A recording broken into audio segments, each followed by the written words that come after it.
In Patna, a city where millions of students chase the dream of a government job, one teacher has built an audience that rivals national media networks. Cancer reached 26 million subscribers, not through spectacle, but by providing low-cost education and healthcare to students who are often priced out of the system. On the night of June 2, 2026, that work was interrupted. A mob of 20 people descended on his coaching center under darkness, throwing stones and destroying the office while shouting death threats. One security guard was beaten so badly he required immediate hospitalization. As the mob closed in and police remained minutes away, the remaining guards fired warning shots into the air to keep the crowd back. Under typical circumstances, a public figure surviving a violent, unprovoked assault would be met with an immediate investigation into the attackers and a clear show of public support. Instead, the Bihar police turned their attention toward the teacher. Within 3 days, they filed an FIR against Cancer, charging him with attempt to murder and violations of the Arms Act, effectively turning the victim into the primary suspect. TV news networks quickly mirrored this institutional pivot. Channels that had previously hosted him for friendly interviews suddenly labeled him a fleeing criminal and an absconding mafia boss who had allegedly built his empire on stolen land. The coverage took a specific communal turn. Journalists began dropping the title Khalsar entirely, opting to use Faisal Khan to frame the legal issue as a religious one. The pressure extended to his business operations. That same week, fire safety officials conducted a sudden audit of his coaching center, issuing a formal violation notice and giving him only 7 days to respond. It took only 9 days for the state and the media to coordinate a total reversal of his public image. To understand why, we have to look at the events of the previous month. The catalyst wasn't the attack on June 2nd, but the events of May 3rd, the day 2.2 million students sat for the NEET medical exam. The paper had been leaked before the exam even began, throwing the futures of millions into uncertainty. For students from families that mortgaged their livelihoods to pay for these exams, the leak was a breaking point. Protests broke out nationwide as the scale of the corruption became impossible to ignore.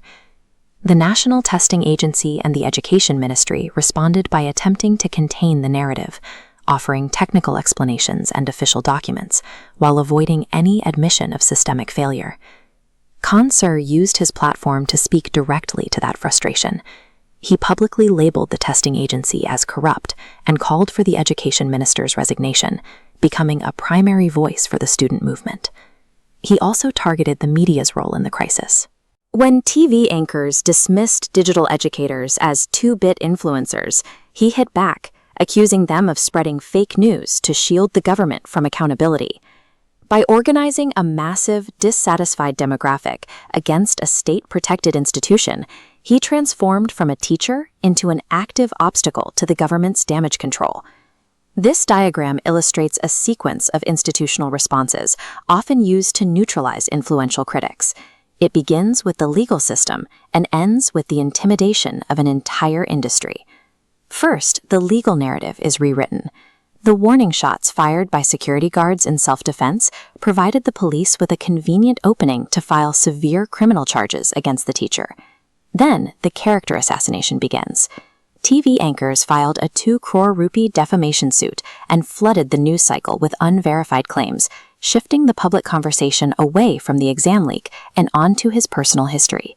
Finally, the state sends a message to the rest of the community. In Uttar Pradesh, other coaching centers that supported the student protests were forcibly closed by the government to discourage further dissent. The strategy is designed to create a distraction. As long as the public is focused on whether a popular educator is a criminal, the conversation about the government's failure to secure a national exam is effectively silenced. The friction here reflects a broader struggle over who controls information. Traditional gatekeepers in government and television no longer have the final word on what the public believes. A creator with a massive following can communicate directly with the public, bypassing media filters and providing a version of events that challenges the official story. This independence allows digital voices to educate, agitate, and organize large groups of people, actions that are difficult for central authorities to monitor or manage.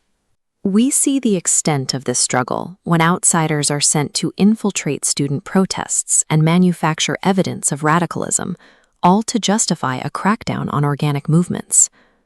When the state and legacy media suddenly unite to vilify a public figure, the manufactured outrage is often a signal. It's worth looking past the headlines to see what institutional failure they are trying to keep out of view.